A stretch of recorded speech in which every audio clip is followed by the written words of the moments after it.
The topic is a profile on Dr. C. Dolores Tucker.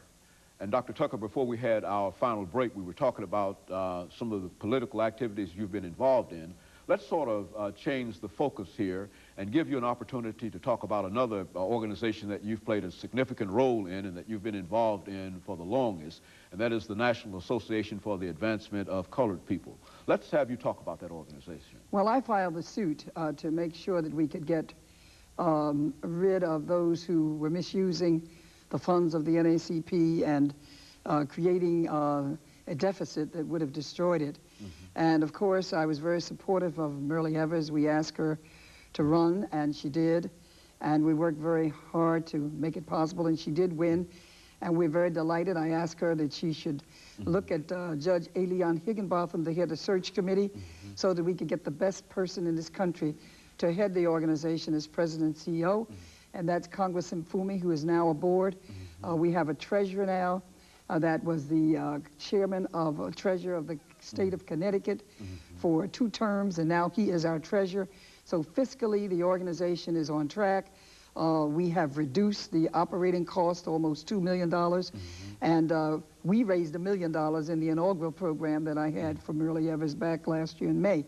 So the organization is moving well. We're so pleased that Shoney's has been able to bring both Myrlie and I here today. She's speaking tonight at the banquet, the Freedom Fund banquet, and we certainly know that a lot of you will be there present, but Shoney has been very helpful in making this possible, and we're very grateful to them. The NAACP needs your help. It's going to be focusing on youth. It's going to be focusing on jobs and training. The NAACP as well. I call Myrlie and Congressman and Fumi the dream team. And God always moves those on stage that we need for the hour. And this is a critical hour. We see the clock trying to turn back, all of the gains that we have made. And all we're saying now is the NAACP, the National Political Congress, we're launching a Black Women's Voter Crusade. The NAACP is doing the same. We want everyone to register and vote so that we can elect men and women who will help to make this nation understand that we all have that inalienable right to life, liberty, to pursuit of happiness. Particularly our black males are in jeopardy. Not only black males, but the black family. Alabama State College.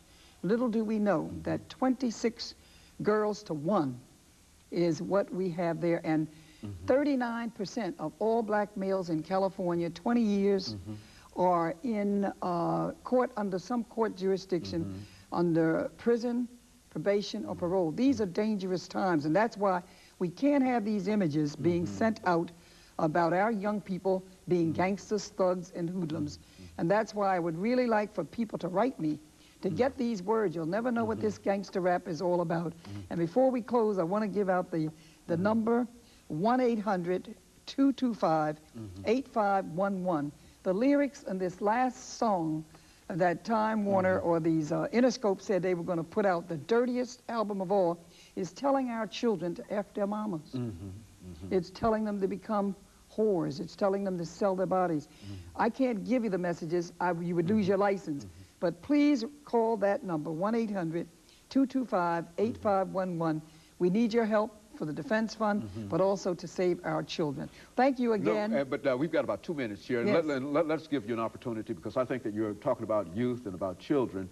Let's give you an opportunity over these last couple of minutes to talk to the young people. You've already said something in reference to gangster rap and et cetera, but say something to them about the importance of education and why they ought to become involved in et cetera. Well, it is so important for them to become involved, because today you cannot go anywhere. You can't get a job.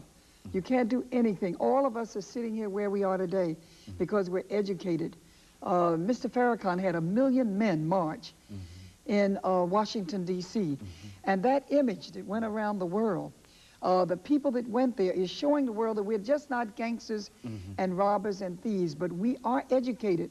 We can get an education. That's what I told Suge Knight to do. Teach our children through rap how important education is. We need that today. You are the descendants of kings and queens of Africa. Mr. Mandela walked out of prison 27 years, but with dignity, because he was educated, and he is now the president of South Africa. There's nothing you cannot achieve, but education is the key. Stay in school. The NAACP is going to work to help you. We're going to try to find jobs for you. That's what we're going to do, but we need your help, and we need you to be the best that you can. What about their relationship with the NAACP? What would you say to young people about that? The young people should join. We have 76,000 young people. They're participating in the AXO program. Call the NAACP if you have a talent. There's an AXO program. It's a talent program they have. They need your help. Call them and ask about it today. That's what Mr. Infumi and Merle Evers have said. You are their priority. They want you to join. They want you to become involved. We have youth groups.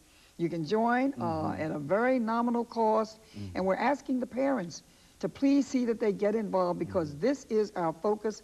This is our priority, to help you so that you can get through your education and then get whatever you wish in life, so that you can achieve the dreams which are yours to just reach out and obtain. Very good. Dr. Tucker, let me thank you for coming by and giving us that excellent information, and for the privilege of really having an opportunity to talk to a person who has been as involved in the American political, economic, and social scene as you have been over the last many, many years. We certainly appreciate the NAACP and every other organization that was responsible for you coming to Nashville and giving us this opportunity.